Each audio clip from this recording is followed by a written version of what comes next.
Pada tahun ini kita menggunakan pendekatan yang agak berlainan pada tahun-tahun yang lalu, dan ini lanjutan daripada apa yang telah pun diminta ataupun yang dianjurkan oleh pihak kerajaan dalam konteks menentukan khususnya PDRM dapat melaksanakan tugas yang melibatkan pencegahan jenayah.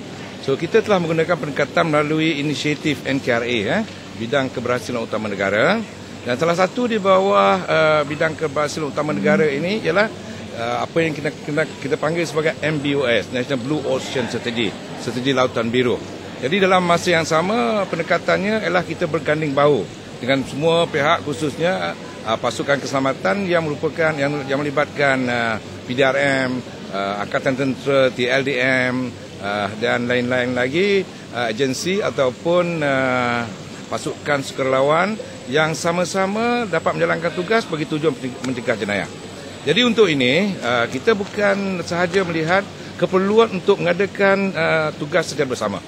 Hari ini dan sempena bulan Syawal ini, kita turut menjemput Angkatan Tentera dan lain-lain agensi yang selama ini membantu PDRM untuk kita mengadakan satu majlis yang kita panggil sebagai Majlis Community Policing bersama Angkatan Tentera. Ia diadakan juga di peringkat pusat dan juga di peringkat kontijen lah.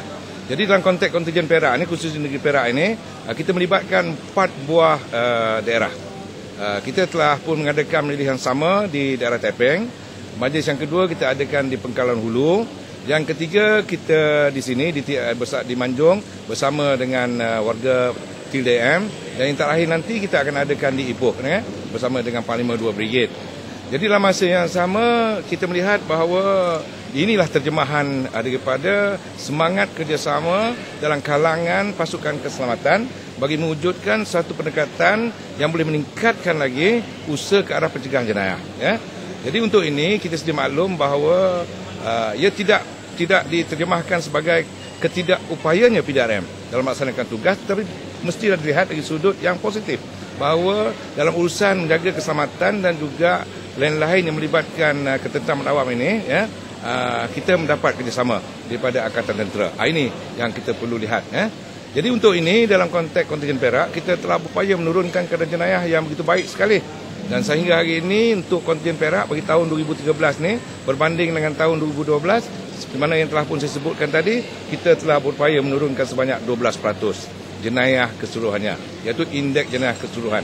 Walaupun NKRA menetapkan sasaran sebanyak 5%, tetapi dalam konteks negeri Perak ini, kita telah berupaya mencecah sehingga 12%. Ini merupakan satu yang baik kerana kita bukan sahaja melepasi sasaran di bawah NKRA, tetapi mempamerkan satu angka yang begitu baik. Jadi dengan adanya semangat persefahaman, dengan adanya ganding kerjasama, dan kita percaya ia akan mewujudkan satu suasana yang lebih baik lagi, dan kita harap dengan adanya pendekatan demikian, maka keadaan keselamatan akan dapat dikawal. Apabila keadaan keselamatan dapat dikawal, ini bermakna bahawa kurangnya kejadian jenayah yang menakutkan orang ramai ataupun tidak menyenangkan kepada orang ramai. Itulah di sebalik penganjuran program yang kita anjurkan pada hari ini. Dan untuk ini saya mengucapkan terima kasihlah kepada pihak TLDM, khususnya di bawah Laksamana Dato' Hadi, yang sentiasa memberikan kita kerjasama. They've been very helpful with us, especially with PDRM. Dan dalam masa yang sama kita melihat tidak ada masalah langsung untuk kita mendapatkan kerjasama dari segi bantuan, dari segi apa juga program yang kita lanjurkan setakat ini, khususnya di daerah Manjung, kita sentiasa mendapat sokongan, bantuan dan juga apa juga yang kita perlukan daripada pihak TLDM. Jadi untuk ini saya selaku Ketua Polis mengambil kesempatan mengucapkan setinggi penghargaan dan terima kasih. Sama-sama menjaga dan memelihara tahap keselamatan negara untuk memberikan kesejahteraan kepada rakyat. Jadi kita lihat apa saja kemudahan yang boleh dikongsi bersama dan apa juga pengembangan tenaga secara bersama boleh kita usahakan semata-mata untuk menentukan tahap keselamatan negara kita berada di tahap yang boleh meyakinkan warga kita keseluruhannya. So secara langsung rakyat akan menikmati keadaan keselamatan dan kesejahteraan yang baik, dan ini adalah hasil daripada gandingan kepada inisiatif ini yang dipanggil National Blue Ocean Strategy ini.